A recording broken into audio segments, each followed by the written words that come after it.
buenas tardes nuevamente a la doctora Sonia Martínez, a nuestra amiga Nina Barbosa, a nuestra amiga Mabel Hassan Salim desde Argentina, Javier Correa, nuestro amigo profesor de la Universidad Central, a Mauricio Tovar, a Diana Elizabeth Cortés, muy buenas tardes, a Janet Castillo, a nuestra querida amiga de la comunidad, a Ivonne Estefan, muy buenas tardes, espero que todo marche muy bien, Ivonne. A Germán Mojica, a Marcela Rojas, a Mauricio Tovar, a Ruth, a David Aldana, a Lisette Pereira, a Blanca Inés Benítez, a todas las personas que ya están conectadas en este momento para iniciar esta tertulia en la tarde de hoy. Un gran saludo a cada uno de ustedes en sus ciudades, en sus respectivos países, personas conectadas desde Argentina, desde Chile, desde Estados Unidos, desde Colombia. No sé si hoy hay alguien conectado desde más lejos, pero normalmente esta tertulia ha tenido esa particularidad que llega a muchos lados del mundo. Hemos tenido personas conectadas desde Nueva Zelanda, desde Rusia, desde Jordania, desde Palestina, escuchándonos todos los lunes y todos los miércoles desde El Salvador. Un gran saludo, Oscar Javier, ¿cómo va todo? A Fallis y Madi. A Jensi desde Nueva Zelanda, que nos acompaña permanentemente, así es, Jensi Correa, que está ya para Jensi es el día martes ya, entre otras cosas. Un gran saludo a todos ustedes. Hoy tenemos un invitado espectacular. Hoy tenemos al doctor Henry Cancelado Franco. Él es, tengo la fortuna de conocerlo hace, me atrevería a decir que casi 25 años, toda una vida. Es politólogo de la Universidad Nacional, tiene una maestría en análisis de problemas políticos, económicos, internacionales contemporáneos, que en resumen es relaciones internacionales. Actualmente está haciendo su doctorado en historia y es de las personas que yo he tenido la posibilidad de conocer, que es experto en temas medievales y en filosofía.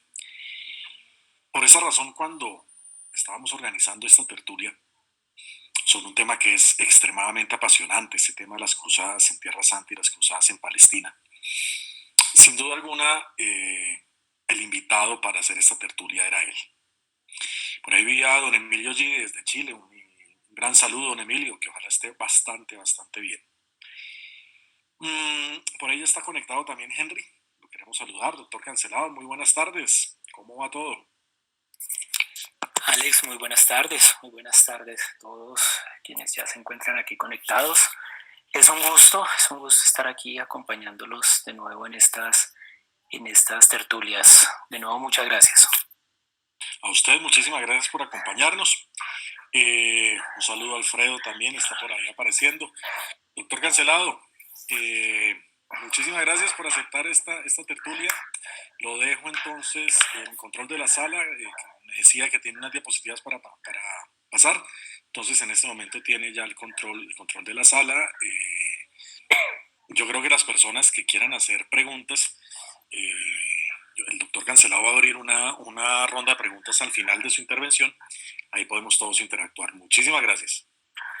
Vale, bueno, muchas gracias. Sí, yo creo que yo me tomaré unos 45 minutos mal contados y pues al final las preguntas las vamos a ir formulando y pues la idea es tratar de responderlas, entonces ahí ya al final. Bueno, pues muy agradecido siempre con estas tertulias que me invita Alexander de manera tan generosa. Y pues bueno, la idea es un poco adentrarnos, más que un estudio científico, historiográfico, es como un contexto interesante sobre un tema que yo creo que siempre será relevante y del que seguiremos hablando durante muchísimos años, y pues más que en la era reciente, pues todo este tema de la religión ha recobrado mucha importancia a nivel de la geopolítica, ¿cierto? Especialmente pues en el siglo XXI, donde discursos o frases como los cruzados y viejas ciudades que ya no aparecían en las memorias de Occidente, pues vuelven a aparecer y van a ser muy relevantes, ¿sí?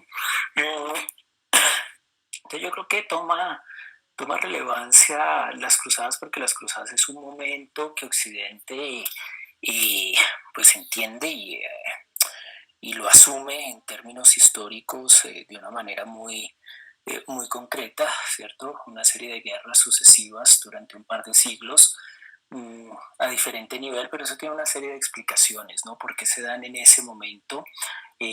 ¿Cuáles, digamos, también como esos escenarios importantes para que las cruzadas fueran? Porque pues mucho se ha hablado ya de las cruzadas en muchos aspectos. Y cuando Alex me dice, oiga, hablemos de las cruzadas, le digo de una que sí, pero después cuando uno ya se pone a como organizar todo, pues hombre, ¿desde qué punto de las cruzadas se puede hablar? Se puede hablar desde muchísimos puntos, ¿no? No más la historia de las órdenes militares ya nos tomaría una gran cantidad de tiempo. Hospitalarios, teutones, templarios, los más famosos, ¿cierto? Por toda la leyenda que hay en torno a ellos y la forma en que acaban, ¿no? Si habláramos de la participación de los reyes, Federico, Ricardo Corazón de León, Felipe el Hermoso de Francia, ¿sí? También tendríamos ahí un buen espacio. Si habláramos ya propiamente de la táctica de las cruzadas en Oriente Medio, el establecimiento del reino latino, que ya, ¿cómo será que lo sacamos por aparte? Esta charla del reino latino de Jerusalén, establecido por los europeos, ¿sí? Las monarquías que se van a establecer en torno a ese reino latino, las retomas de Jerusalén, primera cruzada, segunda cruzada, sexta cruzada, ¿sí? Cómo va cambiando pues Jerusalén también a lo largo de esos tiempos, o incluso desde lo teológico, ¿no? ¿Qué visiones tenía la Iglesia Católica Romana en ese momento pues para solicitar este llamado, el famoso Deus Vult?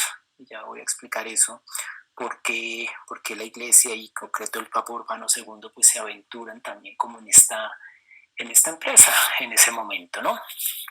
Entonces hay muchas perspectivas que uno puede tomar, pero pues voy a tratar como de unir algunas cosas, un poquito de todas, para tener una imagen pues muy general, como les digo.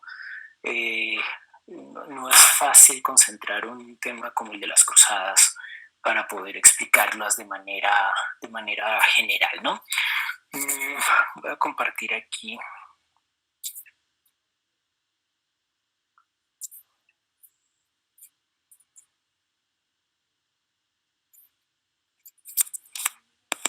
Listo, ahí ya se ve. Listo. Entonces lo he titulado, le pedí a Alex que lo titulara Las Guerras de Dios. Es una de las buenas obras que hay de un profesor, Christopher Tierman, de la Universidad de Oxford, sobre las cruzadas, un libro que sacó Editorial Crítica hace algunos años. Y trata de ver las cruzadas desde diferentes escenarios, ¿no? Y así lo tituló Las Guerras de Dios. Esta es como la derrota, un cuadro de la derrota en San Juan de Acre. Es como el último gran golpe que se le da a los cruzados antes pues, de que salieran casi todos de la zona, ¿no? Lo que ahora se conoce con el nombre de cruzadas constituye desde finales del siglo XI de la era cristiana una característica de la cultura de Europa occidental. ¿A qué me refiero con esto?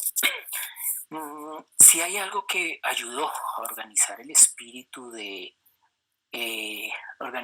ayudó a organizar el espíritu de la identidad occidental europea, pues sin dudas es la identidad cristiana, ¿no? Cuando hablamos aquí de cristianismo estamos hablando de un cristianismo ampliado, basado por supuesto en toda la Santa Sede romana, que es el momento pues del catolicismo romano como única expresión o como expresión fundamental del cristianismo, especialmente en Occidente, ¿no? Vamos a tener a los ortodoxos por otro lado, sí, pero digamos que en Occidente todavía no hay la ruptura del cristianismo que vamos a tener a partir del siglo XVI. Entonces digamos que lo que dijera el Papa de Roma pues era lo que era asumido como la posición cristiana para Europa occidental, ¿no? Fueron guerras justificadas por la fe, conducidas contra enemigos reales o imaginarios y definidos por las élites religiosas y políticas, a los que se percibía como una amenaza de los fieles cristianos. Esta frase es del historiador que les digo, Christopher Tierman. Y yo siempre digo una frase que puede ser un poco controversial, pero digamos que históricamente tiene su asidero, y es que la historia del mundo es la historia de Europa y la historia de Europa es la historia de la cristiandad. Sí, obviamente pues hay que matizar mucho esta frase, pero nos da una idea de la fuerza que va a tener la identidad religiosa cristiana, religiosa romana en torno a la construcción de la identidad de Europa. ¿Sí? Y solo así se puede empezar a entender o a explicar más bien, ya sea que se compartan posturas o no, se puede empezar a explicar qué es lo que o qué es lo que va a motivar a las cruzadas, ¿no? Porque es una mezcla de elementos lo que va a motivar a las cruzadas desde Europa y por supuesto detrás de eso como base de la fracción pues va a estar la religión, ¿no? Entonces no podemos entender ese occidente alejado de lo religioso en ese momento, ¿sí? Las personas en Occidente pues vivían en torno a la iglesia, los tiempos eran los tiempos eclesiales, entonces había una serie de oraciones, alrededor de 7 oraciones que se hacían, ¿cierto? La conocemos pues como la liturgia de las horas, donde no solo los monjes que estaban enclaustrados estaban obligados a hacer estas oraciones, sino que vamos a tener también a las personas del común, a los nobles, etcétera, haciendo algunos oficios que van a ser obligatorios para ellos. Entonces las horas del día estaban marcadas por lo religioso, ¿sí? Y la vida social estaba marcada por lo religioso, lo que se podía, no se podía hacer. La gente respondía a 2 órdenes casi que jurídicos de una manera casi que obligadas, ¿no? Al orden religioso y al orden civil. ¿Sí? Lo que era pecado irrompía las leyes de la iglesia y lo que era delito irrompía las leyes civiles. Entonces es un occidente totalmente diferente. Este es un grabado que hay de Urbano II. Urbano II pues es el papa que llama a las cruzadas. En el año 1095, en el concilio de Clermont, él va al final de su discurso pues a citar a Mateo en su evangelio, diciendo que el que quiera venir en pos de mí, que tome su cruz y me siga, ¿cierto? Y entonces todo el mundo, todos los congregados en este concilio respondieron con un gran grito, perdón, Deus vult. Deus vult significa Dios así lo quiere, ¿no? Entonces nos vamos a la guerra porque Dios así lo quiere, ¿no? Dieu le veut, en la versión francesa también del discurso, Dios lo quiere, ¿no? Entonces nos vamos a guerra porque ya Dios, entonces indica que tenemos que ir a guerra. Pero eso tiene pues unas connotaciones mucho más profundas que escapan simplemente a lo teológico, aunque como les digo, lo teológico es la base. Ahí está la frase del final del discurso de Urbano II.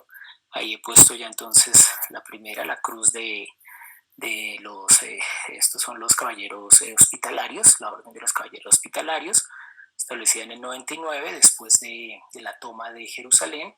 Hay que aclarar que las órdenes religioso-militares aparecen después de la toma, ¿sí? No aparecen antes. Nadie había visto la necesidad de mezclar ese componente monacal con el componente militar. Lo va a ver un señor llamado Bernardo de Claraval, un monje Bernardo de Claraval, va a decir, oigan señores, aquí hay que organizar algo nuevo. Los primeros pues van a ser estos, también los templarios después con su primer general, Hugh de Payne, todos franceses especialmente, ¿sí? Y ahí está el grito, ¿no? Deus vult, aquí lo pueden ver en la parte de abajo a la izquierda, Deus vult, Dios lo quiere, es la voluntad de Dios, ¿no?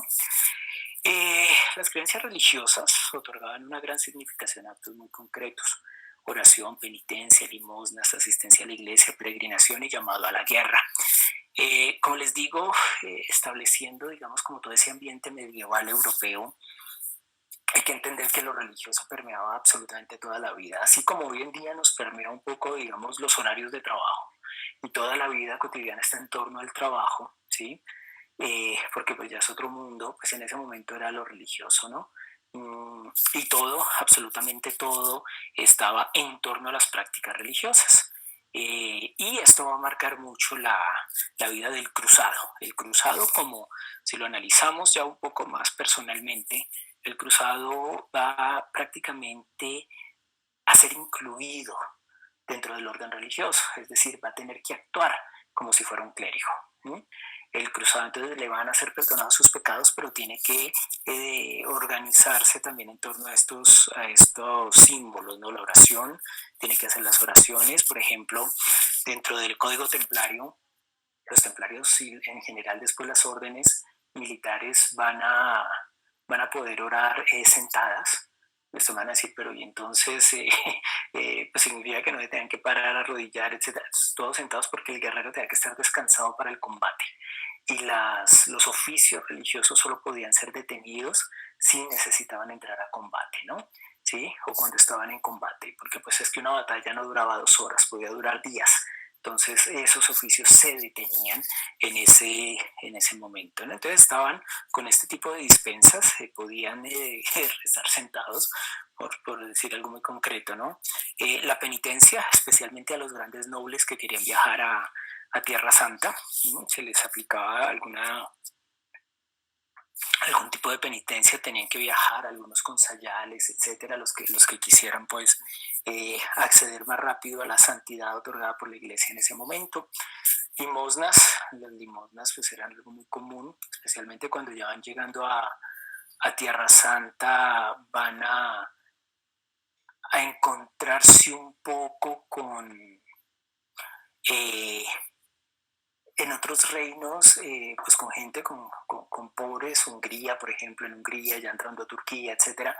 Entonces las limosnas van a ser una cosa recurrente de los actos piadosos de las personas que querían ir a Tierra Santa, pues primero por supuesto los cruzados, que eran pues estos grandes ejércitos que se lanzaron desde el 95 al dominio de Tierra Santa, ¿no? Y lo mismo la peregrinación es llamada a la guerra. Miren que estamos hablando de prácticas que se pueden retomar hoy en día o que se pueden ver desde ciertas religiones también hoy en día, pero que Occidente pues tenía muy bien organizadito en ese momento. Eso se va desbaratando a lo largo de los siglos en Occidente y con la aparición pues del desarrollo económico, que para las cruzadas va a ser muy importante. Las cruzadas son las cruzadas son consecuencia del desarrollo de Europa y a la vez son causa de una nueva forma de desarrollo. La cruzada reflejaba una concepción social fundamentada en la guerra como la fuerza principal de protección, arbitraje, disciplina social, expresión política y ganancias materiales, y cómo también se expandía la fe por la guerra.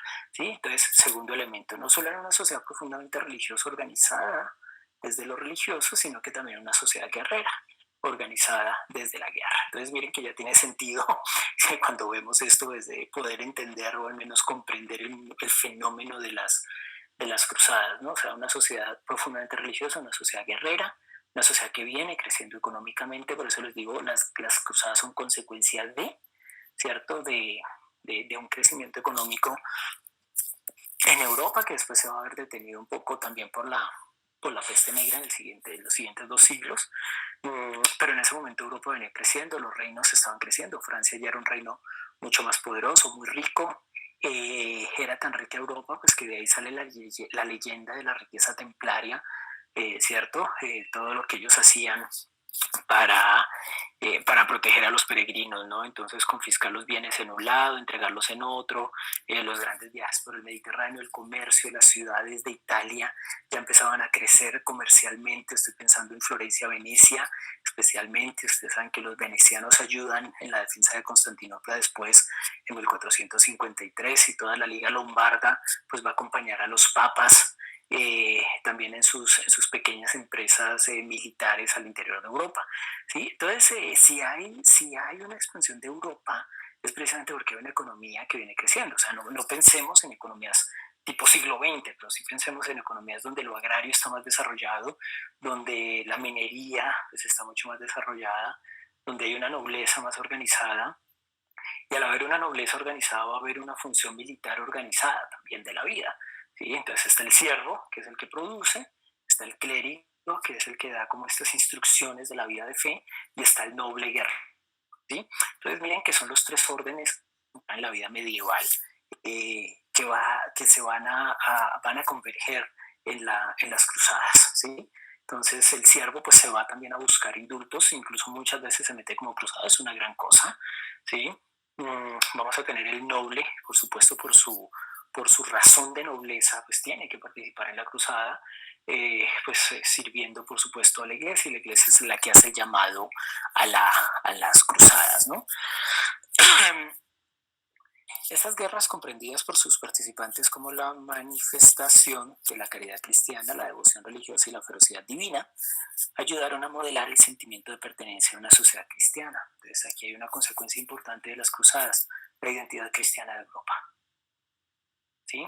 La identidad subjetiva de Europa, o sea, como sujeto europeo, es precisamente la cristiandad. ¿Sí? ¿Qué soy yo? Yo soy cristiano. ¿Qué es el otro? El otro no es cristiano.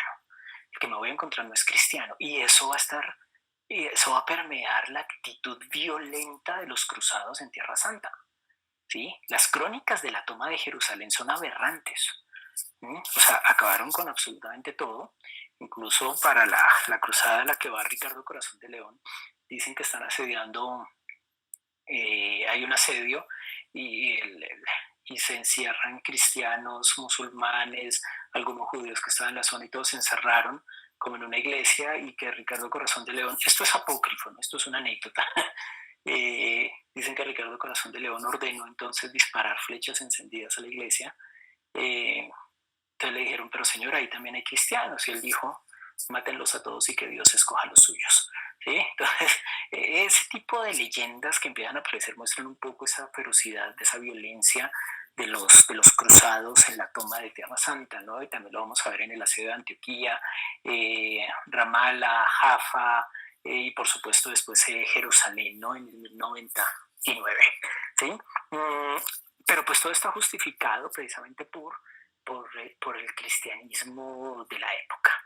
Y aparecen aquí grandes personajes teóricos, por ejemplo, o grandes personajes de la iglesia como Pedro el Ermitaño, un ermitaño que llama una cruzada popular desde Europa Oriental, y se va pues mucha gente, ¿cierto? Muchos siervos también a pelear estas cruzadas.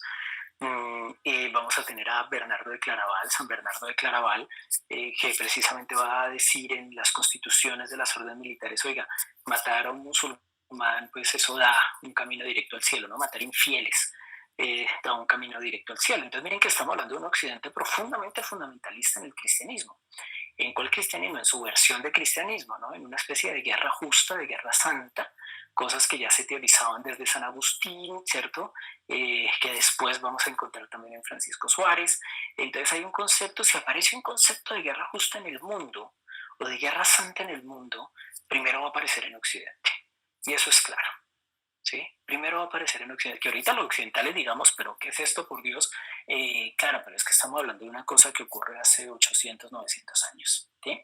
Entonces, la historia hay que juzgarla en los contextos históricos en los que se desarrolla, no con las categorías con las que vivamos nosotros, ¿no? Entonces, importantísimo, aparece la identidad cristiana en Europa, ¿sí?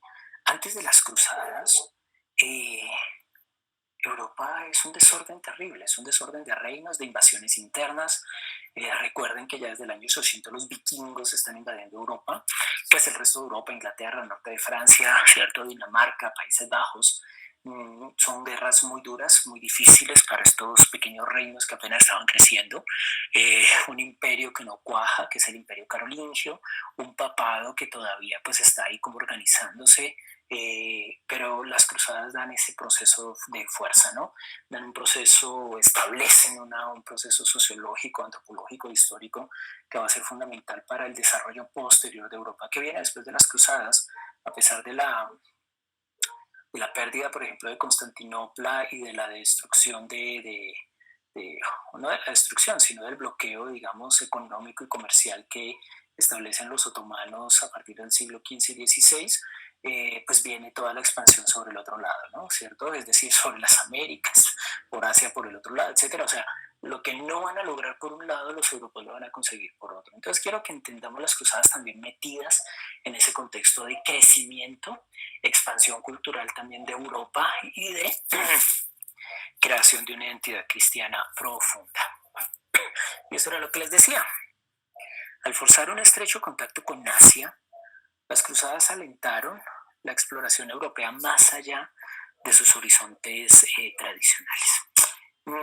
Y aquí me refiero con con esto? Pues es que Europa era una cosa muy metida, como les digo, había ya algunos intercambios con Oriente Medio, especialmente por el lado del Mar Negro, ¿sí? O sea, toda la parte de Asia Menor y Cáucaso, eh, pero era más que todo también por parte de los eslavos, ¿no? Los eslavos rusos que después van a conformar Rusia, ¿sí? O sea, podemos decir que los vikingos también bajan un poco por la parte de Rusia, llegan al Mar Negro. Esto lo va a decir Peter Frankopan en otro libro espectacular que se llama El corazón del mundo.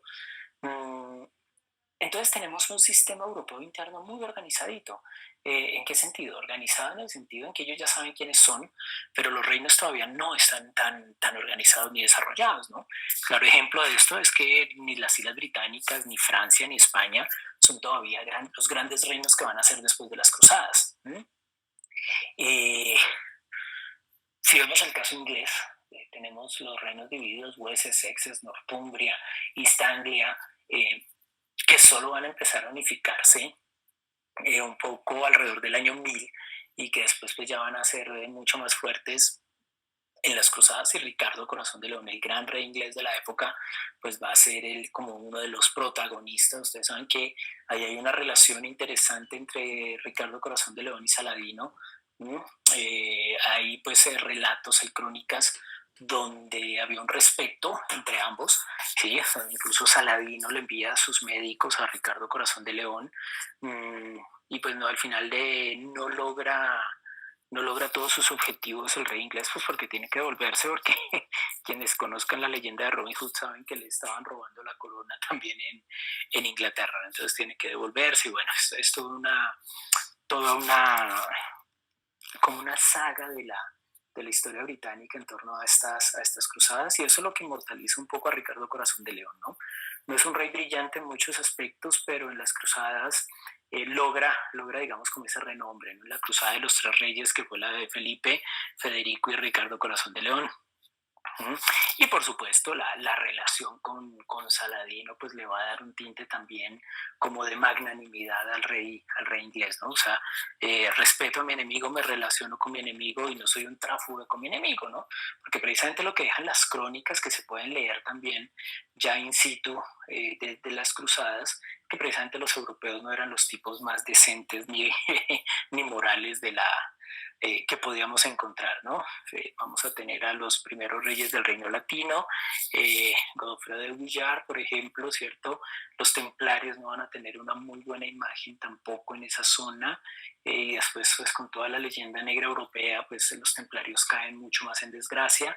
Entonces, una cosa es los ideales, ¿cierto? Lo que establecía, por ejemplo, Bernardo de Claraval, lo que quería Urbano II, lo que los reyes se planteaban al principio o lo que algunos predicadores populares como Pedro el Ermitaño querían mostrar de la cruzada, y otra cosa fue lo que fue la cruzada en ese momento, ¿no? Incluso pues negociaciones, tampoco es que fuera una guerra sin cuartel, ¿sí? Hubo negociaciones de ambas partes donde, venga, nos podemos aquí relacionar. La vida cotidiana era más bien como alejada del conflicto cruzado, mientras que ya la gran vida de las cortes y el mantenimiento del reino latino de Jerusalén, pues es lo que va a marcar el escenario de la guerra y de las posteriores cruzadas. Incluso, como les digo, en la Sexta Cruzada, donde los alemanes retoman el el control de Jerusalén, pero curiosamente, como, como el reino viene por una serie de herencias latinas, ¿cierto? A pesar de la retoma por parte de Saladino, los europeos seguían diciendo que ellos eran reyes de toda esa parte. Pues Federico II de Alemania, por una serie de acuerdos, incluso acuerdos ya también con algunos musulmanes, pues va a retomar Jerusalén de manera pacífica, ¿no? Ese nuevo intento de reino va a durar menos de 20 años, porque pues también se hace a espaldas del papado, y entonces el papa también va a golpear un poco la idea de un nuevo reino latino, y mucho menos a manos de los alemanes, pero ya vamos a ver por qué pasa eso. Con la toma de Jerusalén en 1099 se establecen las bases del reino latino de Jerusalén, se fortalece la presencia europea en la zona, controlando el oriente de la cuenca mediterránea. Entonces aquí ya empezamos a ver lo que yo les decía del comercio. Recuerden que aquí pues ya tenemos toda una serie de líneas comerciales donde Oriente Medio pues es bastante rico, ¿cierto? Aquí también tenemos que pensar, es una visión muy occidental, un Oriente Medio no muy organizado en términos políticos, pero sí rico en términos comerciales. Pues era tan importante que los chinos llegaban hasta ahí comerciando, ¿no? ¿Cierto? Y los italianos también comerciaban, ¿no? O sea, los disgustos o conflictos o guerras que se van a dar, que uno asume que es más por un tema religioso como tal, muchas veces son problemas económicos. Lo que pasa es que precisamente las identidades fuertes, tanto de musulmanes como de cristianos, va a hacer que asumamos o que tengamos un lente de lectura propiamente solo desde lo religioso. Es importantísimo, no estoy diciendo que no, es fundamental porque también le da identidad a cada una de las dos regiones, ¿cierto? Lo religioso ayuda a establecer esa identidad, eso es lo que quiero que como explicar ahí un poco ampliamente, ¿no? Pero está lo económico, entonces ya con el dominio de toda esa cuenca, ¿cierto? ¿Por qué creen que después de las dos primeras cruzadas, las cruzadas se enfocan en Egipto? Pues porque Egipto era el que dominaba el norte de África también, ¿no? ¿Cierto? Entonces también hay que tratar de organizar toda esa cuenca mediterránea, ¿sí? En torno a los intereses de los reyes europeos, golpeando Egipto para el manejo de la economía mediterránea. Se golpea pues toda la presencia también en el sur de España, ¿cierto? Y fácilmente España posterior, pues fácilmente no, le va a tomar también otros 200 años, España después va a poder enfrentarse también dentro de un ambiente de cruzada, ¿cierto? Porque entonces a partir de esas, a todo lo que sea en contra de los musulmanes le van a llamar cruzada, ¿cierto? Entonces por eso no es raro que ahorita los occidentales seamos cruzados para algunos grupos, ¿no? Porque pues la idea del cruzado quedó marcado, impregnado en Occidente. Incluso Tierman dice, mire, son 500 años donde vamos a pensar en términos de cruzadas. Vamos a seguir pensando en términos de cruzadas, especialmente los europeos, ¿no? Por ejemplo, hasta la batalla de Solferino se asume en términos de cruzada. El papel de los gobernantes en la expansión del cristianismo hacia los reinos eslavos y la continua cristianización de las zonas paganas del norte constituía la base de la hegemonía europea en expansión. Tres zonas van a ser importantes en el proceso de expansión europeo. La primera, pues fundamental, la, la zona norte. ¿Sí? Así, si bien los vikingos llegan, ¿cierto? En una parte tardía de la Alta Edad Media a Inglaterra especialmente y después pues al continente, pues fuera de Rusia, porque con Rusia sí tienen relaciones mucho más cercanas a lo que es Rusia, pues. Tocaba también cristianizarlos. Parte como la venganza continental contra la península nórdica, pues fue precisamente la cristianización de todos esos reinos, ¿no? ¿Cierto? Que se consideraban bárbaros.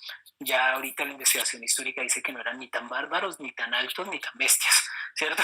Más o menos vamos a tener como una civilización un poco diferente, los padres del norte de Europa, sin lugar a dudas, ¿sí? Entonces vamos a tener que había que cristianizar el norte, había que cristianizar el oriente, especialmente, o sea, el oriente de Europa, lo que es la zona báltica, lo que sería Lituania, Letonia, Estonia, Polonia, donde se van a establecer los eslavos rusos inicialmente, donde ya se están organizando los pequeños principados moscovitas, etcétera.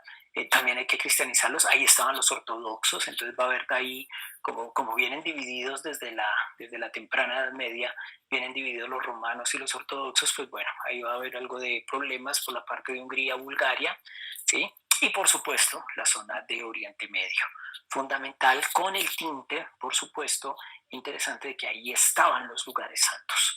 ¿Sí? Ahí estaban los lugares santos y se van a hacer pues procesiones en los lugares que señala la Biblia. El Monte Carmelo se va a volver importantísimo, van a aparecer órdenes religiosas. Sí, o sea, hay una latinización de Oriente Medio, ahí sí en torno a lo religioso, y hay una dominación de Oriente Medio en torno a lo económico. ¿Sí? Son dos procesos que van en paralelo, pero que van a ser importantísimos y fundamentales. ¿Sí? Las cruzadas obedecen más a la expansión hegemónica de una Europa cohesionada a partir de lo religioso, en búsqueda de la distensión de sus fronteras y aumento de su economía y búsqueda de recursos, especialmente, por ejemplo, las presiones seljúcidas, ¿no? Todos estos pueblos que venían también ya sobre Europa, Europa quiere detenerlos inmediatamente y lo religioso pues hace parte de ese discurso. Importante, no por eso significa que sea una motivación falsa, ¿sí? Al contrario, fue tan real la motivación pues que llevó a las cruzadas, ¿cierto? Muestra de esto son otras guerras llamadas cruzadas como las del Báltico, lo que les acabo de decir, contra los albigenses o cátaros, que también conocemos, la aragonesa, ¿sí? La liberación pues ya de Aragón, la reconquista ibérica, lo que les decía, las guerras de Hungría contra los otomanos. ¿Sí? Entonces, miren, este es Montségur en Francia, hace parte pues de esa cruzada contra los cátaros, ahí se encierran los cátaros en ese montecito y pues hasta allá van a llegar los cruzados también. No son los mismos cruzados, solamente estamos hablando a lo largo de 2 siglos y medio, pero todo el movimiento grande pues se le va a conocer como las cruzadas. Fue una época de guerra, de organización de la identidad europea, pero no es guerra constante, eso también hay que matizarlo un poco. ¿Sí? La Sexta Cruzada, miren, estamos hablando ya de 130 años después del Concilio de Clermont, fue emprendida por el emperador del Sacro Imperio Romano Germánico, Federico II, Hohenstaufen. Fue una cruzada pacífica, se resolvió por medios diplomáticos, evitando la confrontación militar. Se celebró un acuerdo con Al-Malik al-Kamil, nieto de Saladino, sultán de Ayubí, con el que mantuvo relaciones diplomáticas y de amistad. Con ellos se recuperaría Belén, Nazaret, Sidón, Torón y Jerusalén, por supuesto, exceptuando pues la cúpula de la roca. Aquí hay una cosa interesante en esta Sexta Cruzada. Aquí hubo libertad para los cultos musulmanes en estas ciudades cristianas que recupera Federico II. Eso no le gustó mucho al Papa, ¿cierto? No le gusta ni el acuerdo, no le gusta esas libertades y no le gusta que sean los alemanes, porque el Papa estaba pues mucho más cercano al poder de los italianos y al poder de los franceses. Los franceses eran los primeros que más le metieron a las cruzadas y por eso Francia va a crecer económicamente también tanto a partir de las cruzadas. Los alemanes llegan en una estrategia muy astuta, muy diplomática, y pues logran lo que no habían logrado los otros después de la pérdida de Jerusalén en manos de Saladino. Obviamente hay un elemento de disuasión de poder militar ahí bastante importante. Los alemanes ya se habían expandido sobre el Báltico, ya Polonia, lo que después va a ser Prusia Oriental, todo eso pues ya eran parte de, y vamos a tener una gran riqueza de los reinos alemanes, y el Sacro Imperio Romano Germánico pues va a ser un imperio importantísimo, pero entra pues en contradicción, en disgusto con el papado. Entonces este esfuerzo de retoma realmente va a ser afectado más por el papado que por la dinámica propia de la guerra como tal, ¿no? Las cruzadas fortalecieron a los monarcas en detrimento de los derechos y tierras de los feudales. ¿A qué me refiero con esto? Hubo mucho feudal, noble, conde, duque, etcétera, que se fue a las cruzadas con su propio capital, es muerto o simplemente pierde todo. Entonces, pues los monarcas son los que se van a quedar con esas tierras, especialmente en Francia va a ocurrir ese fenómeno. Aumenta el poder de los burgueses comerciantes en el Mediterráneo. Por burgueses también entendamos a los italianos, ¿cierto? Que comerciaban ya, como les digo, pequeñas ciudades que empiezan a crecer. También de los judíos, a pesar de que los primeros muertos en la primera cruzada fueron judíos que se fueron encontrando los cruzados cuando iban marchando, ¿no? Para entrar por Dardanelos y Bósforo y al navegar por el mar. Sí, entonces todo judío que se encontraban, especialmente en la cruzada popular, en la de Pedro el Ermitaño, pues que era gente que iba sin ninguna orientación ni orden, iba matando pues a todos los que se encontraron que no fueran cristianos. Los primeros que se encontraron fue a judíos, especialmente comerciantes, que iban por estas zonas llevando y trayendo productos, no mercancías.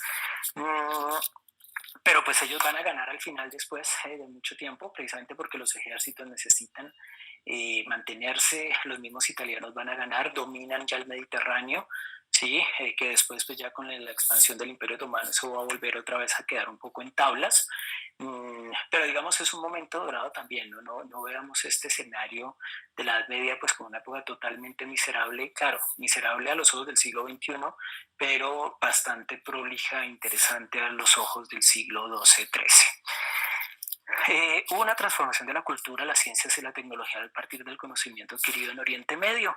En eso sí Europa era más bien atrasadito, porque pues venía de organizarse. Europa llevaba 1000 años en un desorden terrible, los reinos apenas se estaban organizando, las cruzadas ayudan a eso, pero también llegó un conocimiento de Oriente Medio. Sí, pues para nadie es un secreto que Oriente Medio tiene un conocimiento muy superior, premoderno, o sea, antes de la modernidad occidental, a lo que era Occidente en ese momento en cuanto a ciencia, ¿cierto? Todo lo que fue matemáticas, astronomía, técnicas de cultivo, Oriente Medio era muy superior, pues bueno, eso va a beneficiar también a Europa como tal, ¿no? Entonces, miren, ya como para ir cerrando, eh, las cruzadas son consecuencia y causa de una expansión europea. ¿Por qué digo primero consecuencia? Porque hay una reorganización interna en Europa, hay un crecimiento económico en Europa, ¿cierto? Hay un proceso de identidad cristianizante en Europa. Europa ya se venía expandiendo y pues obviamente los lugares sagrados van a ser importantes en este proceso de expansión y de creación de una identidad cristiana, ¿no? Jerusalén va a ser el centro, va a ser tomada, perdida, ¿cierto? Un par de veces en todo este proceso. La crueldad europea pues es evidente a lo largo de las crónicas que se pueden observar, precisamente ¿por qué? Porque como no son cristianos, entonces ellos no merecen, ¿cierto? Y más bien ahí para el cruzado, para el europeo, hay una idea de salvación a partir de la muerte de estas personas no cristianas, ¿no? No importa quiénes sean, ¿cierto? Porque Oriente Medio va a ser un centro importante comercial fuerte, vamos a encontrar absolutamente de todo en Oriente Medio, que también pues un poco la leyenda negra de las cruzadas nos dice, no, es que Oriente eran simplemente una cantidad de infieles, no, porque ya llegan los chinos, tenemos eslavos comerciando, tenemos judíos que también comerciaban en la zona, entonces es una zona profundamente activa que los europeos quieren tomar presente también por su economía, por su posición geoestratégica, ¿sí? O sea, a lo que voy es que se mezclan muchos elementos importantes en torno a las cruzadas y por eso hacer una lectura unidimensional de las cruzadas nos hace perder algunos elementos de riqueza histórica en torno a este fenómeno de todas las partes, ¿cierto? De todas las partes. Entonces estamos en un proceso de latinización de Oriente Medio. ¿Dónde se detiene ese proceso de latinización? Pues ya después con toda la expansión e imposición otomana. Ahí ya vuelve un proceso que revierte lo que hicieron los europeos durante esa época. Esta ilustración me encantó, es la quema de Jacques de Molay, el último general templario en Francia, en l'Île de la Cité, en 1314. Las órdenes militares fueron muy importantes en las primeras cruzadas, pero pues con la destrucción intencional por parte del rey de Francia y del Papa Clemente V de la orden templaria, pues digamos quedan como en un segundo plano. ¿Cuáles quedan? Los teutones, la orden teutónica, la orden de Malta, la orden hospitalaria y una pequeñita que nace en Portugal, disidencia de los templarios, que es la orden de los pobres caballeros de Cristo. Pero pues van a pasar como un segundo plano, ya no van a ser tan importantes como lo fueron en esa primera parte de las cruzadas y más bien son los reyes los que después van a asumir el poder de las cruzadas, ¿no?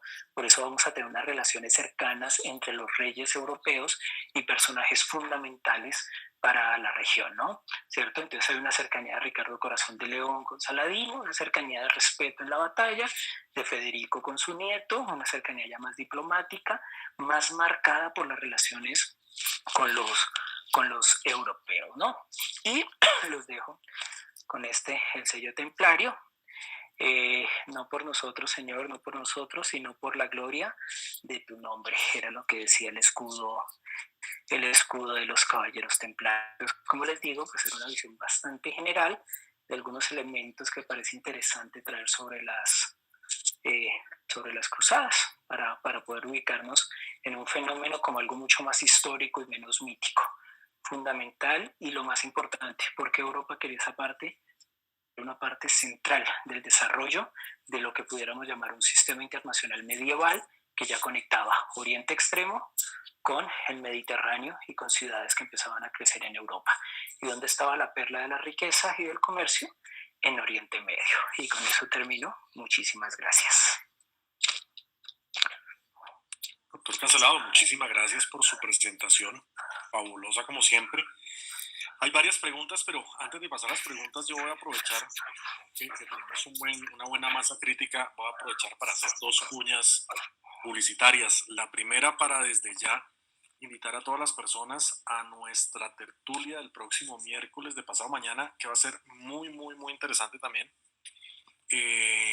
Vamos a tener un invitado desde la Argentina, se llama Gabriel Sinivian y es el actual director de la Cátedra Latinoamericana Edward Said. Es una cátedra organizada desde la Universidad de Buenos Aires, que ya ha hecho carrera en varias universidades latinoamericanas, en universidades de Argentina, de Chile, de Brasil. Incluso hay algún interés muy fuerte para traerla a Colombia.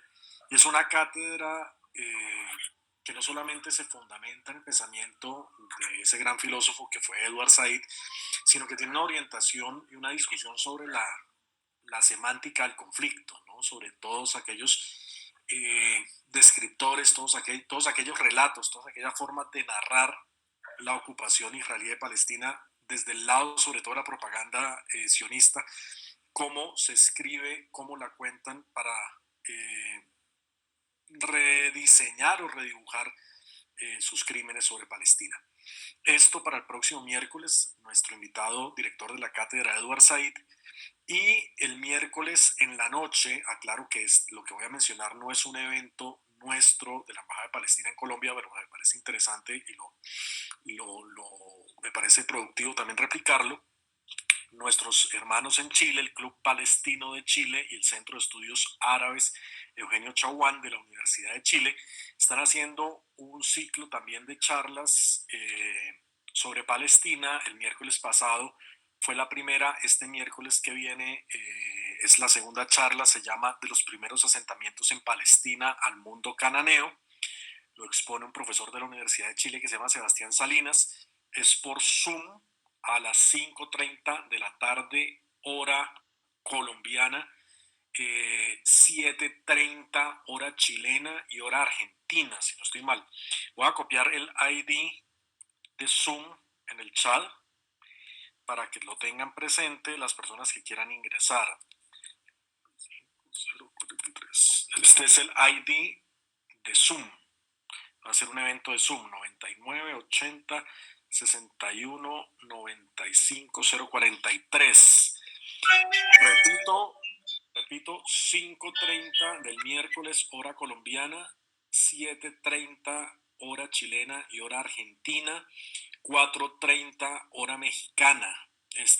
Reitero, no es un evento nuestro, o sea, no es un evento que estemos organizando en la Embajada de Palestina, por lo tanto, la capacidad organizacional no la podemos tener.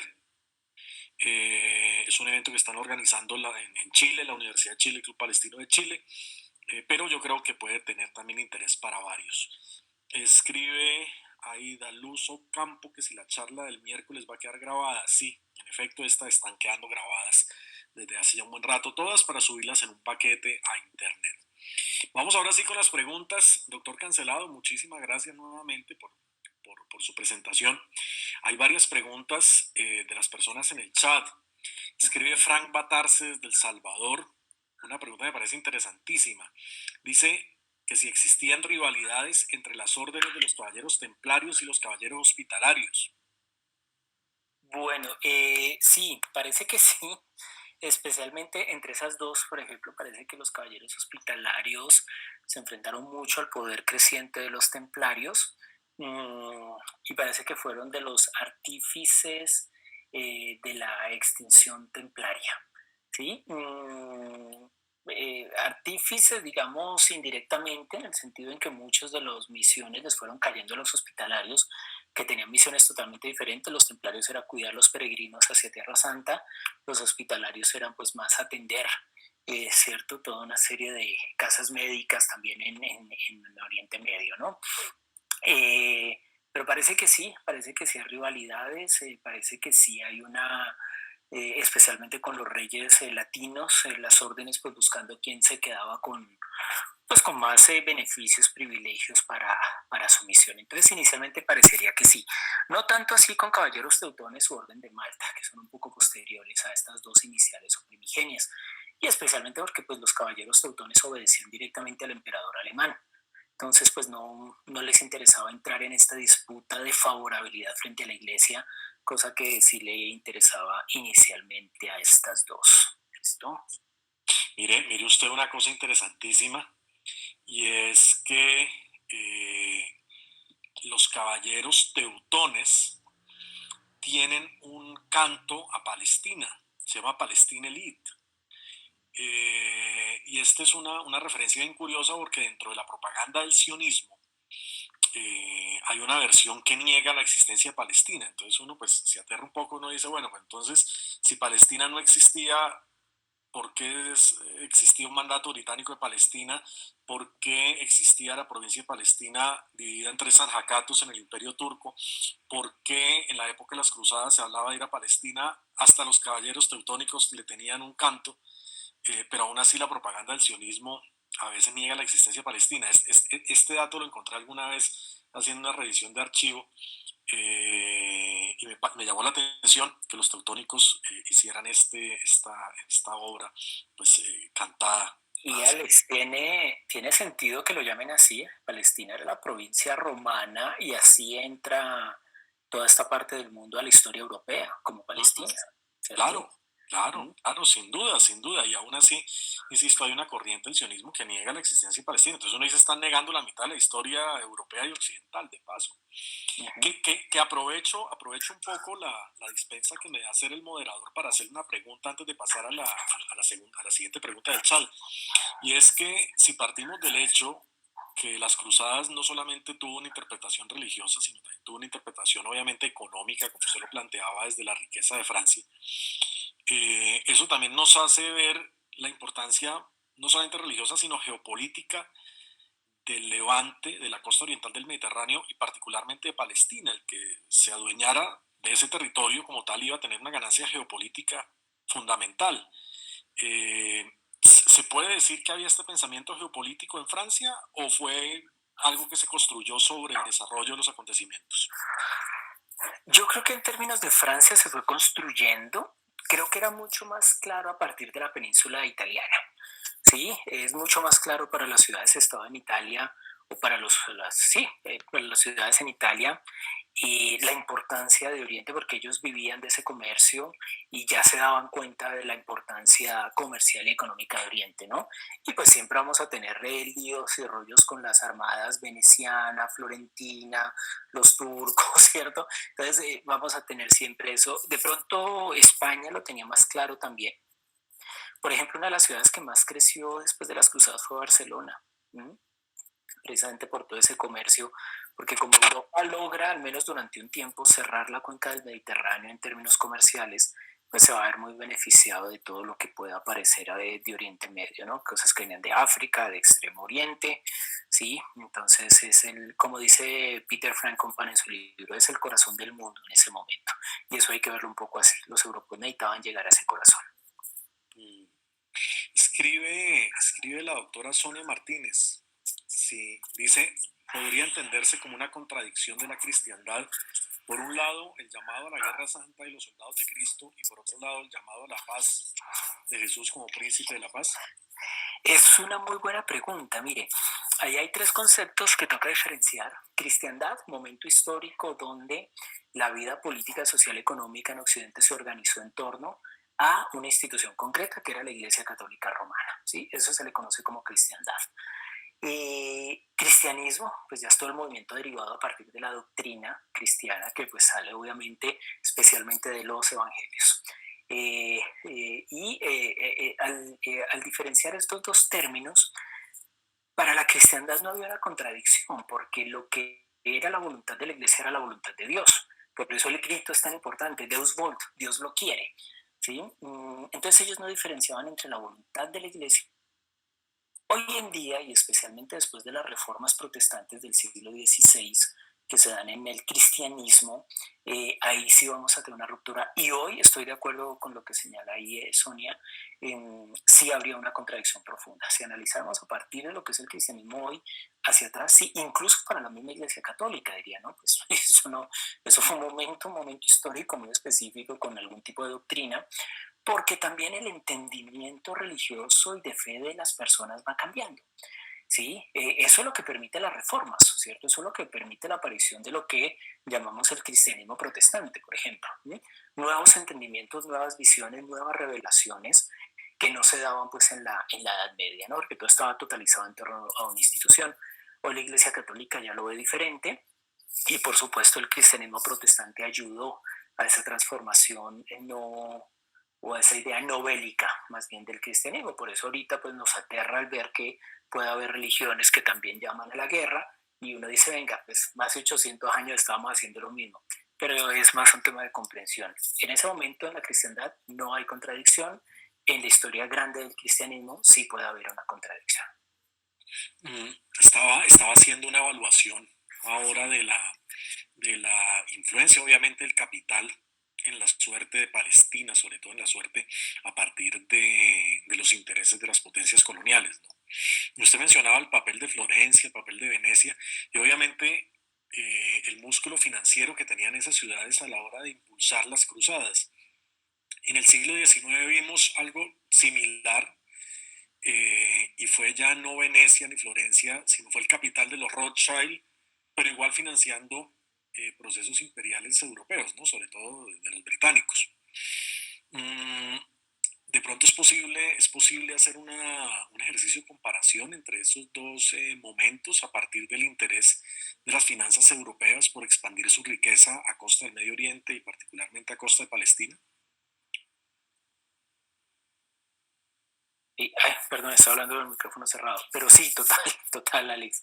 Es un intento de esta ciudad de expandirse en rutas comerciales, de expandirse a nivel financiero también. Ya estamos hablando, no probablemente de un capitalismo, no probablemente de un mercantilismo, pero sí estamos hablando de la incipiente aparición de elementos bancarios. ¿Cierto? Se dice mucho, por ejemplo, que los templarios fueron los inventores del cheque. Realmente los templarios inventaron fue la letra de cambio. Usted me entrega sus cositas en Francia y yo se las llevo hasta Jerusalén muy seguras y usted en Jerusalén con la letra de cambio las reclama, ¿cierto? Pues porque pensemos que un viaje en esa época no era como un viaje ahorita que uno coge una mochila o una maleta de ruedas y se va, ¿no? La gente iba con baúles, no sabían cuánto se iban a demorar, entonces se iban pues casi con un trasteo, era lo que hacían los templarios, ¿no? Eran casi como una especie de trasteo es lo que se hacía. Entonces sí, sí se puede interpretar así, especialmente como le digo, porque eran el centro comercial, ahí hay unos intereses financieros también muy grandes, no bajo la óptica capitalista, pero sí bajo una óptica todavía de mercados de intercambio. ¿Sí? Y eso es lo que va a permitir que después surjan también poderosos imperios y que toda esa zona, incluso si lo vemos desde la geopolítica, Mackinder, por ejemplo, toda esa zona va a ser siempre de imperios y de pueblos muy influyentes y por eso sigue siendo importante en la geopolítica actual.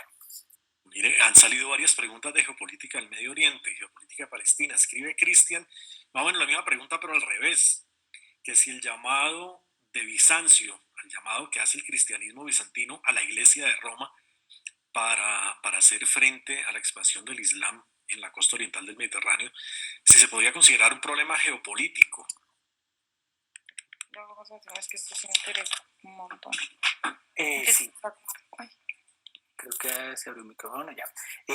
Sí, tal cual. Digamos, toda la defensa que se busca hacer de toda esa zona para que no caiga, digamos, Constantinopla, ¿cierto? Para que no se pierda esa influencia cristiana especialmente. Si bien ortodoxos y romanos se dividieron tempranamente en la Edad Media, pues han compartido unas relaciones a veces un poco más tirantes, a veces más cercanas, y este es un momento de esas relaciones cercanas. ¿Sí? Nosotros estamos un poco golpeados, estamos un poco perdidos, ustedes tienen poder, ustedes tienen economía, eso demuestra precisamente lo que les estoy diciendo. Si no tuvieran poder y economía no los hubieran llamado, les hubieran llamado a otros, pero es un tema geopolítico, o sea, los cristianos nos damos entre los cristianos, pero no podemos permitir la expansión de los infieles. ¿Sí? O sea, el cristiano de otra denominación no era propiamente un infiel, aunque pues no se le consideraba un igual, ¿sí? Especialmente pues piensen en una opulenta iglesia romana en ese momento, muy diferente a la iglesia actual, mientras que el infiel pues era alguien que había que eliminarse, ¿no? Entonces, sí, estoy de acuerdo con lo que está señalando ahí Cristian, es detener esa expansión territorial. Y mire que eso va a llegar hasta entrado el siglo XIX, o sea, todo el tema Austria, Imperio Otomano, pues ¿qué es? Es precisamente algo similar, ya no con componentes cristianos, pero sí una idea de una Europa que tiene que defenderse de un invasor extranjero, ¿no? Era un poco esa la idea. No, sin duda sí, el tema despierta muchísimo interés desde la perspectiva histórica y geopolítica. Escribe Mauricio Tovar que hay de cierto en la existencia de supuestos cruzados modernos, que si es posible que en la actualidad el cristianismo tenga algún tipo de agenda militar o figura militar. Yo creo que sería muy difícil por varias cosas. Primero porque la doctrina de la iglesia romana ya no apunta hacia allá. Ahí sí la iglesia romana ahorita está muy cercana un poco a las posturas teológicas que señalaba Sonia al principio. Y pues el resto de cristianismos no los veo muy claros tampoco por ese lado, ¿no? No veo a la iglesia ortodoxa, ustedes saben que es la otra gran iglesia cristiana que existe, y no veo al protestantismo global acompañando procesos bélicos de este estilo. Otra cosa es que a partir, digamos, de cuerpos militares de los estados, pues se generen procesos religiosos como para aglutinar o generar algún tipo de identidad religiosa y de fe en sus miembros, cosa que me parece válido, pero decir pues que de allá que son templarios, no, porque es que los templarios eran figuras autorizadas por una autoridad eclesial, ¿cierto? Organizadas militarmente, no respondían a los poderes de los reyes, sino directamente a la iglesia. Entonces, imagínense, de ahí la dificultad del príncipe de Francia de acabarlos durante mucho tiempo, hasta que el Papa Clemente lo acompaña en esa empresa de acabar a los templarios. Entonces, ¿puede haber procesos de identificación religiosa en los cuerpos nacionales militares? Sí. Que existan templarios modernos es muy difícil, además por la figura ya del Estado, ¿no? No se conciben suprasoberanías de cuerpos militares que estén por fuera o desapegados de los estados. Y el sistema internacional se organizó muy bien en torno a la defensa de la soberanía estatal. Entonces yo creo que hoy en siglo XXI es mucho más difícil. Otra cosa es aparezcan tres que digan que de pronto sí, y pues bueno, sí, tocaría mirar cómo caben en el orden internacional. Pero entonces tres elementos, en el orden religioso ya no caben, en el orden estatal ya no caben y en el orden internacional ya no caben. Muy bien. Vamos allá en la recta final de este conversatorio con preguntas de la doctora Sonia Martínez, de nuestra amiga Ivonne Estefan y de Juan David Mora. Escribe, de Santiago Lozano. Escribe Santiago que cuál era el papel de la comunidad judía en la época de las cruzadas, de los europeos judíos, que si hubo algún tipo de financiamiento, que cómo jugaron desde dentro de Tierra Santa o que si se limitaban solamente al comercio. Uh-huh. Bueno, hablar un poco de los judíos en Europa es complejo. ¿Por qué? Porque hubo mucho judío que se hace cercano a las casas reales y con su capacidad económica, ¿cierto? Por ejemplo, en el caso de España, ¿no? Al principio ellos ayudan mucho a las empresas de la unificación, ¿sí? Los judíos ayudan a la liberación de España de los musulmanes, ¿cierto? De los moros, pero después van a ser expulsados por la misma reina a la que ayudaron, ¿no? Entonces es difícil, algunos van a ser cercanos a los reyes, especialmente por ejemplo en Alemania. Ustedes saben que hay una gran migración después del año 70 que va por el Cáucaso, Rusia, entra por Europa Oriental y llega a Europa Central, ¿cierto? Es una de las rutas. Pero la gran cantidad de judíos son comerciantes, ¿sí? Son comerciantes, son judíos más bien un poco, pues sí, de caminos o prestamistas, ¿cierto? Especialmente en ciudades italianas, ¿cierto? Se ubican en los carrefour, en los cruces de caminos, en los sitios comerciales que va a haber en Europa, ¿no? No hay, por ejemplo, no se conoce, pues de pronto sí lo hay, no se conoce de documentos donde haya habido judíos cercanos al rey de Francia en ese momento, por ejemplo, que era uno de los personajes centrales, y mucho menos en Inglaterra. La influencia judía en Inglaterra todavía es muy lejana en ese punto, ¿no? Y pues como les decía, en ciertas cruzadas, especialmente en ciertas versiones de las cruzadas, pues ellos también fueron víctimas en el sentido en que no eran cristianos, entonces iban desapareciendo.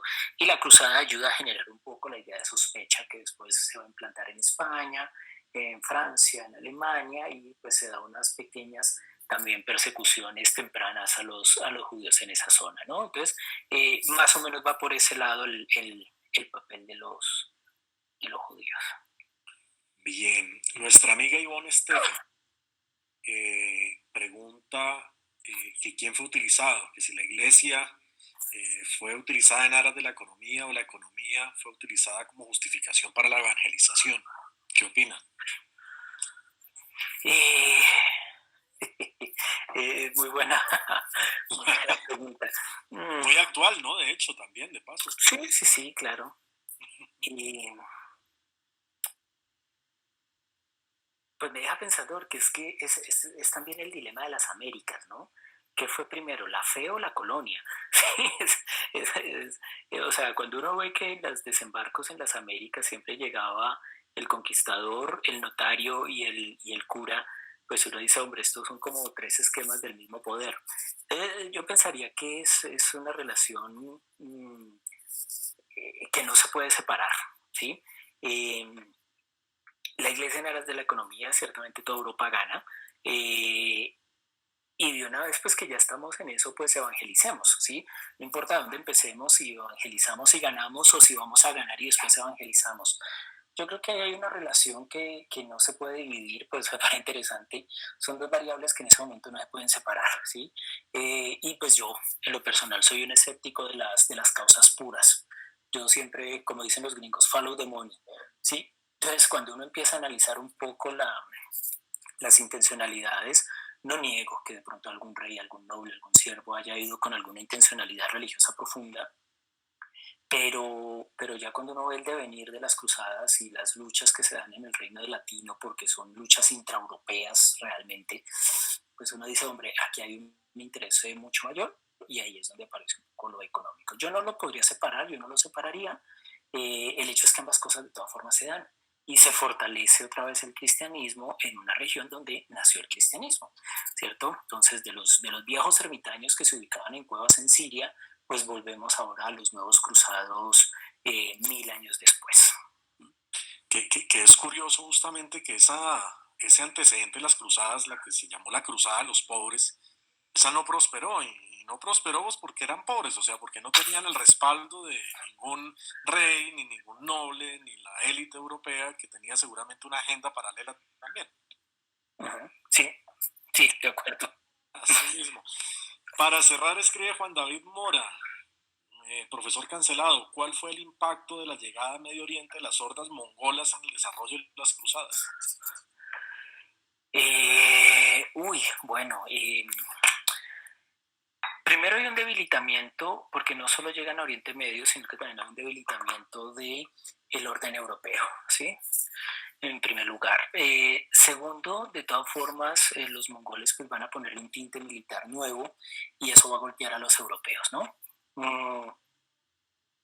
No necesariamente son aliados, no necesariamente son enemigos, los mongoles quieren el territorio y eso va a golpear a unos europeos que ya están debilitados, ¿sí? Entonces yo creo que van a ser como un agente disruptivo en un orden pequeñito que ya se había dado en torno a las cruzadas, que era como una especie de conflicto interno entre musulmanes, latinos, ¿cierto? Musulmanes y cruzados, y lo y los acuerdos y concesiones que pudiera haber entre ellos. Pero yo creo que los mongoles obviamente van a golpear mucho más todo esto a los europeos estaban lejos, estaban cansados, ya no había, ya a la gente no le interesaba el discurso de las cruzadas como les hubiera podido interesar al principio, entonces yo creo que aceleran. Si su pregunta es, ¿cuál fue el impacto? Para mí son acelerantes, acelerantes de la salida de Europa de la zona. Y Alex, quiero aprovechar, aquí Sonia hace un comentario que me parece muy interesante, que pena lo retomo de una vez. Mm, se siente muchas veces un desprecio por los palestinos a quienes no reconocen muchas veces como cristianos. Sí, eso es cierto y especialmente pues un poco por la ignorancia también de lo que va a ser la asamblea de la iglesia, es decir, por los que vamos a misa. ¿Sí? ¿En qué sentido? Siempre hemos asumido que la cristiandad es europea y americana. Entonces, esta parte del cristianismo en Oriente Medio es desconocido cuando usted habla de ritos armenios, coptos, ¿cierto? Que son variantes válidas y aceptadas por la misma autoridad romana. Pues la gente no entiende, ¿sí? Y entre esos, pues obviamente también entran los cristianos palestinos, ¿cierto? Pues, ¿cómo así? Si todos son allá. Y eso obedece más a estereotipos construidos a partir de los medios de comunicación también, ¿sí? Entonces, si no son como nosotros y si no escriben en alfabeto fenicio, entonces pues simplemente tampoco serían cristianos. Pero son más estereotipos, estoy de acuerdo con usted, hay un desprecio, hay un impacto interesante también para la gente, digamos, para el creyente, para el creyente del calle, para el que solo vamos a la misa y ya, y que no, pues no nos metemos en estos temas, la gente no entiende. Y no entiende porque aparece, digamos, esos estereotipos y especialmente después del 11 de septiembre, ¿no? Van a aparecer con mucha más fuerza estos estereotipos, lastimosamente. Gracias. No, de hecho quería cerrar justamente con una pregunta hacia ustedes sobre este asunto. Y es la aparición del sionismo religioso, ¿no? Sobre todo después de 1967. Ese sionismo religioso que empata cosas que teológicamente no son tan simples de empatar, que es sobre todo esa línea protestante dura con el discurso y la agenda del sionismo. Entonces aparecen voces como que matar palestinos es tolerable porque a través de eso se están cumpliendo profecías bíblicas y a través de eso es el camino al cielo, llamémoslo así. En algunos casos posiciones bastante extremas, salidas desde este sionismo religioso. Casi que se estuviera creando una especie de justificación de una nueva cruzada, ya no desde el punto de vista de exclusivamente el Islam, sino simplificando los palestinos, ocultando que hay palestinos cristianos, sencillamente simplificándolos, metiéndolos todos en la misma bolsa, diciendo sencillamente que todos son musulmanes y que en consecuencia la expansión israelí sionista sobre suelo palestino sencillamente es el cumplimiento de una profecía bíblica y que al final de esa expulsión de los palestinos y de la conquista de Israel de la tierra de Palestina, se estarían dando las condiciones para la venida del Mesías y para la conversión de los judíos al cristianismo. O sea, es una cosa bárbara, bárbara, pero que infortunadamente está haciendo carrera hoy en día. No sé usted qué opina de ese sionismo cristiano. Eh, pues un poco lo que le escribí aquí a Sonia, ¿no? Es querer organizar fundamentalismos donde no existe. A veces el fundamentalismo, con tal de organizar un discurso de segregación y de exclusividad, cae en ignorancias dogmáticas profundas, ¿sí? Y entonces entramos en este tipo de contradicciones también, pues que uno dice, hombre, el cristianismo ahorita, como se piensa teológicamente desde muchos lados del cristianismo, pues no es un discurso como el cristianismo medieval. Se parece incluso más hoy en día al cristianismo primitivo. ¿Sí? Miren que el cristianismo primitivo va convirtiendo a todo el mundo. Es más, la primera pelea que uno encuentra en la Biblia, que es la de Pedro y Pablo, de esto para quién es. Y Pablo le dice esto es para todo el mundo y Pedro le dice al final, bueno, está bien, yo le creo. Miren que lo que hace es convertir a todo el mundo, no excluye, ¿cierto? Entonces vamos a tener grandes santos también que van a ser legionarios romanos, ¿sí? Y vamos a tener entonces gente que se va convirtiendo por toda la región. Entonces yo creo que el problema de cuando se quieren organizar dogmas tan puros es que se caen en contradicciones históricas e incluso doctrinales para querer formar algo que pareciera totalmente exclusivo, ¿no? O totalmente, pues, relevante y pues terminan siendo simplemente cosas que pues incluso hasta pueden ser herejías, ¿no? Que hace unos años las hubieran condenado por herejías. Así mismo, doctor Cancelado, no me queda más sin invitarlo a que nos acompañe en Palestina. Me imagino que una persona que aprecia tanto la historia, que aprecia tanto la historia medieval, caminar por las calles de Jerusalén, por las calles de Belén, por las calles de Jericó, eso es todo un viaje al pasado. No, usted no me saca de allá, donde me lleve. Invitadísimo, invitadísimo. Seguro que sí, muchísimas gracias. Muy interesante la tertulia de hoy.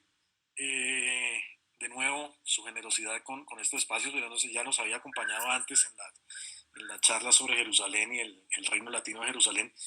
Muchísimas gracias por acompañarnos. Esta sigue siendo su casa. A ustedes por estar en esta tertulia. Un gran placer, un gran agradecimiento. Nos vemos el próximo miércoles con nuestro invitado desde la cátedra Edward Said en Argentina para contarnos un poco de esta cátedra. Muchísimas gracias. Un gran saludo a todos. Bueno, muchas gracias.